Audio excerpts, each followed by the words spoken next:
அப்போ இந்த மூளை வேலை செய்யணும். அப்போ அந்த ரெஸ்ட்டில் இருந்தாலும் எழுப்பணும். அதுக்காக தான் அந்த வைப்ரேஷன்.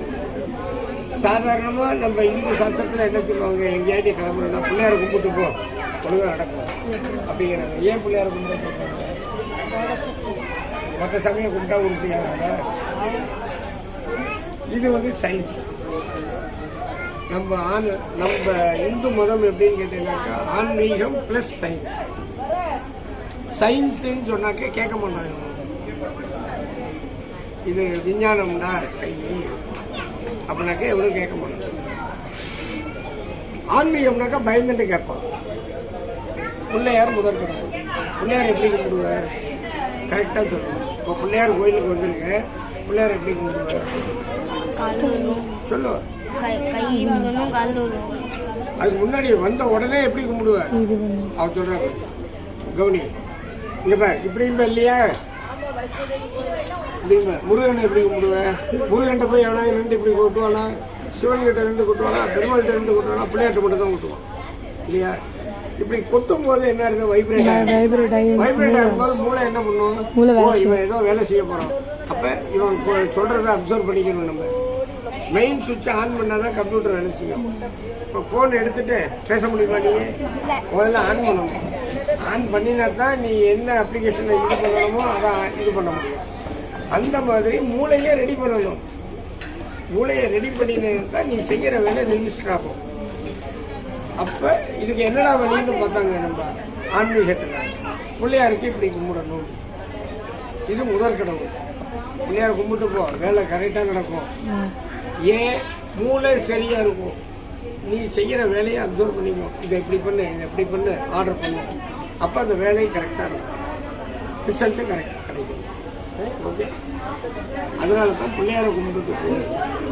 நீ பிள்ளையாரை கும்பிடாம ரோட்டில் போகும்போது நான் வேண்டாம், நான் பிள்ளையாரெலாம் கும்பிட மாட்டேன் அப்படின்னு சொல்லிட்டு ரோட்டில் போகும்போது எப்படின்னு நினைக்க பைத்தியம் போகிறது பாடுறேன். நேற்று வரைக்கும் நல்லா இருந்தாண்டா, இப்போ ஏன் பைத்தியம் ஆகிட்டானா என்னன்னு தெரியல அப்படின்னு இல்லையா? இதே பிள்ளையாருக்கு முன்னாடி இப்படி பண்ணனா எவனா சொல்லுவானா? அப்படி சாமியை கும்பிடுறாங்க. அதுக்காக தான் ஆன்மீக சயின்ஸை கொண்டு வந்து ஆன்மீகத்தில் வச்சோம். அப்போ நம்ம இந்து மதம் எப்படிப்பட்ட மதம்? உண்மையிலுமே ஏன் அப்படின்னு கேட்டீங்கன்னா, இப்போ பிறை எப்போ தெரியறதுன்னு பார்த்துட்டு அந்த தலைமை இமாம் சொன்னால்தான் ரம்ஜான் டிக்ளேர் ஆகும். அந்த தலைமை இமாம் சொல்லணும், நாளைக்கு பக்ரீத்ரா, இது ரம்ஜான் அப்படின்னு டேட்டு ஃபிக்ஸ் ஆகிருக்கும். ஆனால் கன்ஃபார்ம் பண்ண மாட்டாங்க. ஏன்னா தலைமை இமாம் அங்கேருந்து ஆர்டர் போடுறாங்க.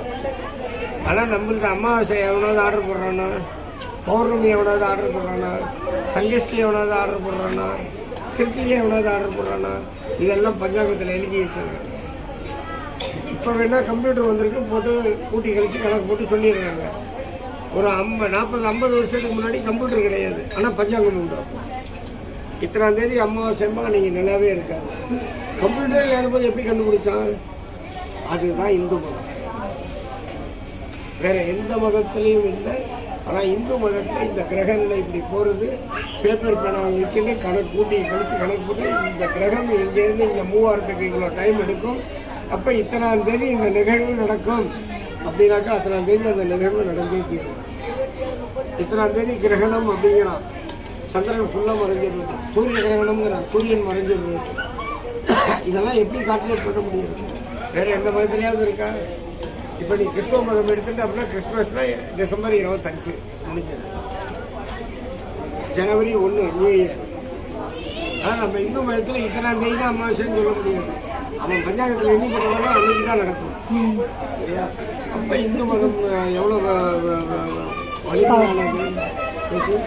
அப்போ நம்ம மதம் மாறுறதுக்கு காரணம் என்ன? இந்து மதத்தை பற்றி நம்ம தெரிஞ்சுக்கணும். மற்ற மதத்துக்கு போகிறாங்களே தவிர எல்லா மதமுமே இதை பேஸ் பண்ணது தான். அது கிறிஸ்துவ மதமாக இருக்கட்டும், முஸ்லீம் மதமாக இருக்கட்டும், இந்து மதத்தை பேஸ் பண்ணது. ஹெட் ஆஃபீஸ் இதுதான்.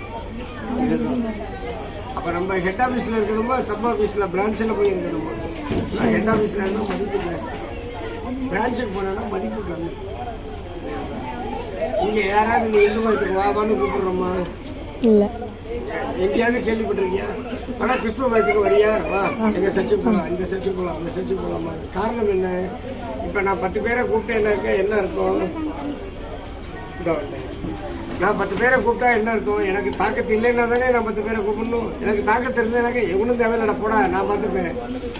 இந்து மதத்தில் தாக்கத்து இருக்கிறவன் எல்லாருமே. அதனால தான் யாரையும் நம்ம கூப்பிடுறது இல்லை. இப்போ நம்ம மதம் மாறணுங்கிற சிந்தனை வரலாமா? மதம் மாற விடலாமா? அடுத்தவங்கள மதம் மாற விடக்கூடாதுன்னா அதுக்காக கையை பிடிச்சி வச்சுக்கிறது இல்லை, சொல்லணும்.